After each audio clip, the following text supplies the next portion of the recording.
This is TWiT.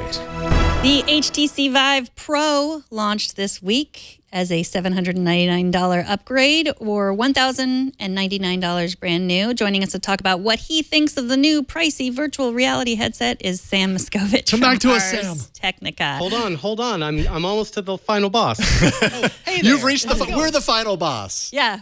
Well, I mean, that's the highest compliment I can pay my good friends at TWiT.tv. Hello, everybody. Hi, how you doing? I've got the Vive Pro, which you can see in my terribly lit office, slightly bluer than the HTC Vive. That's not exactly the only thing you're paying $800 more for. What would you guys like to know about this very expensive device? Well, I would like to know what you're paying $800 more for. Sure. The basic, most primary thing is what you can't really see in the video, which is the upgraded resolution on the eyeball, the panels on the inside.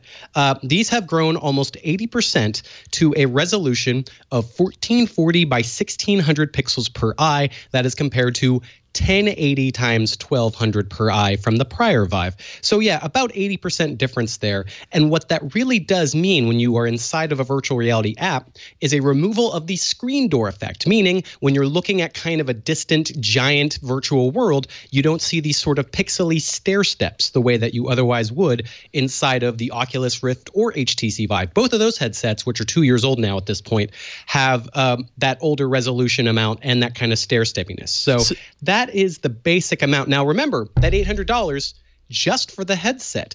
You can't really use a Vive without a pair of wand controllers and a pair of tracking boxes. You need to pay an extra $300 if you're not upgrading from the original. So the actual starting price for this bad boy is $1,100. Wow. Okay. And that's primarily the biggest advantage, aside from some of the ergonomic changes that they made. It looks a little bit more solid and sturdy, is this higher resolution. It's always been, and I'm curious to know your take on this, it's always been my opinion that resolution is actually way more important to the growth of VR than I think a lot of people give credit for. People are just like, resolution, whatever, it'll look better, but there are other things to consider. I feel like higher resolution matches reality, and that in turn makes for a more immersive experience. So this seems like the highest resolution consumer VR system available right now, right? Would you say that it makes a really big difference?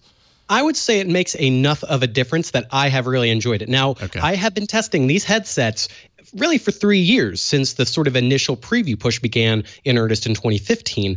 And there are sets that you can pay a lot more for, proprietary and weird ones.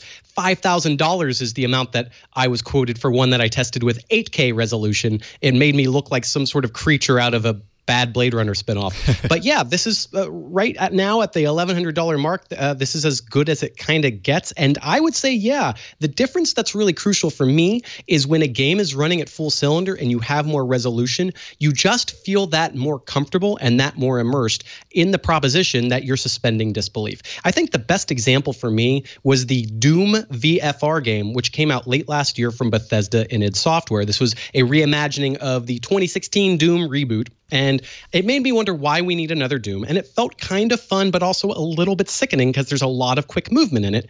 On the Vive Pro, that extra bit of pixelation, or depixelation, I guess is the word, really did make enough of a difference for me to feel like a superhero, to feel like I was in this world, I was in control, I could move fast, I could see everything coming at me, both close up and really far away. We don't have computers that are cheap enough to run even higher resolutions than this. I'm already running a pretty expensive PC just to get this one running smoothly. So this right now is sort of the sweet spot. But the price does make me think that they're not trying to get this into average consumers' hands. Who are they trying to get to buy this? That's my big question. Yeah, I think that's VR arcades and sort of industrial houses, design firms, architecture firms. I think HTC is saying something really important here that's getting lost in some of the reviews and buzz, which is that they are not placing a bet on average Joes buying an HTC Vive. HTC seems to really want to have its reputation and its financial future on this idea that VR is going to be limited, that it is going to be this weird / premium product, and that you have to go into it both spending money and investing sort of personal energy in understanding how VR works, being willing to put up with cords and expensive computers and all that stuff. That's very different than Oculus, which has Mark Zuckerberg shouting about getting 1 billion people into VR. HTC is not going to get 1 billion people in VR with something like this that doesn't feel like a giant jump. It feels incremental. It feels nice. It doesn't feel like, oh my God, this is the ultimate next wave level of VR. So it's an interesting decision on their part. Microsoft did similar things with the HoloLens a few years ago when they priced theirs starting at $3,000. That was them essentially saying, yeah, we're limiting this on purpose. We have intent. Interesting. And then you actually have in there, I'm not sure if this is it, but you have a side-by-side shot with the Oculus that makes the Vive Pro look positively gargantuan in comparison. And from the top shot, what you're not seeing in this shot is kind of like the rear of the head fastener versus kind of like the fabric that you see on some of the other ones.